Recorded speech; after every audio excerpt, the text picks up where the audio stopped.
Hi friends, welcome back to my YouTube channel.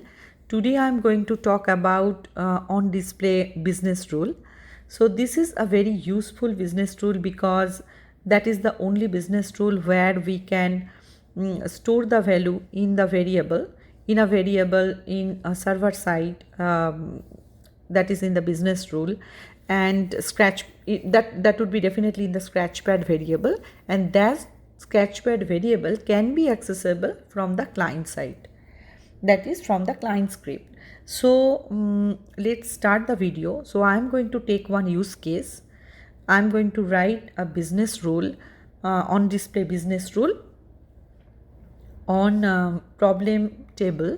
And what I'm going to check, I will check that if the current logged in user is part of or member of problem analyzer assignment group. That's why you probably notice I copied the sysid of the problem analyzer assignment group at the beginning of the video. So this is my on display business rule, and here I need to write that condition that if, so basically I'm storing the value in user variable, and here I'm writing that gs.getUser. That means it is taking the user ID of the logged in user, and it will check the dot is member of if the logged in user is member of that problem analyzer group. That's why I'm passing also the sysid as a parameter of that function.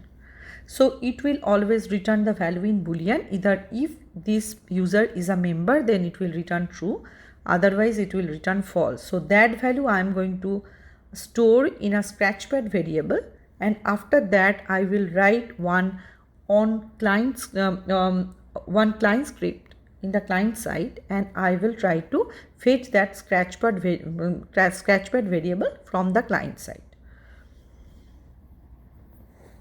So this is my scratchpad variable g underscore scratchpad dot member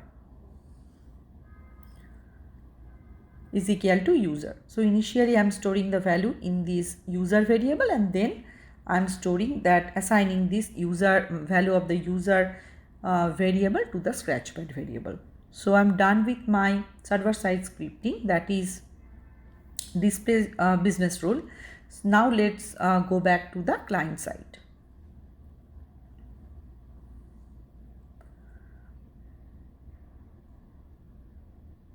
So now I'm going to write one onload client script, and I will try to fetch the scratchpad variable from that client script itself.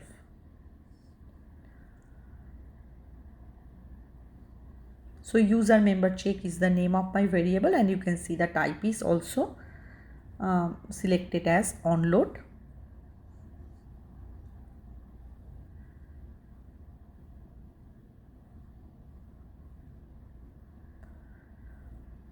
So here I am writing one conditional statement, that is g underscore scratchpad dot member, the same scratchpad variable which I defined in my business rule and stored the value.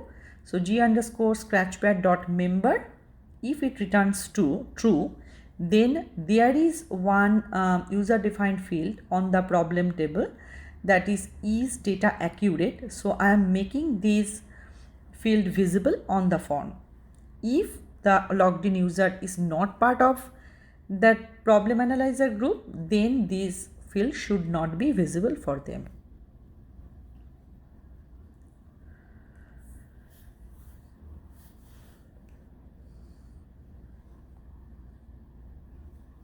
So else I'm setting it as false.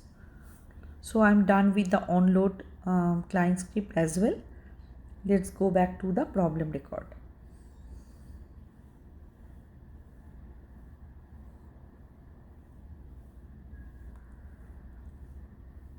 So I'm opening one existing problem record, and on this record you can see the assignment group is problem analyzers and assigned to is problem administrator. What does that mean? problem administrator person is a member of problem analyzer group. And here you can see, since as admin I am not part of this group, that's why that field is not visible on the form for me.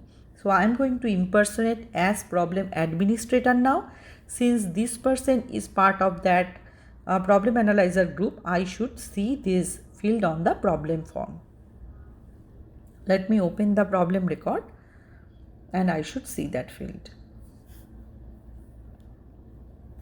You can see that is data accurate field is getting appeared on the form. So that is a very strong functionality in the ServiceNow, where we can establish a relationship between client side script